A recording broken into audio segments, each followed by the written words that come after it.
Dati, nung bata ako, ang salitang Saudi ay kaakibat ng isang abroader na tatay, kaakibat ng balikbayan box, kaakibat ng remittance, kaakibat ng nagpatayo ng bahay, at kaakibat ng gumanda ang buhay dahil sa Saudi.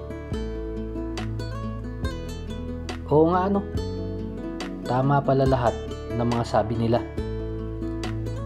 Dahil ako nga ay mahigit ng 5, pa-6 na bilang isang abroader na tatay.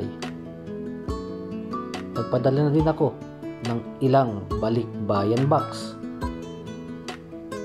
At kada buwan, lagi akong merong remittance panggastos ng pamilya sa Pinas. Last 2021 nga, natapos na yung pinatayo naming apartment. Isang pinto pa nga lang.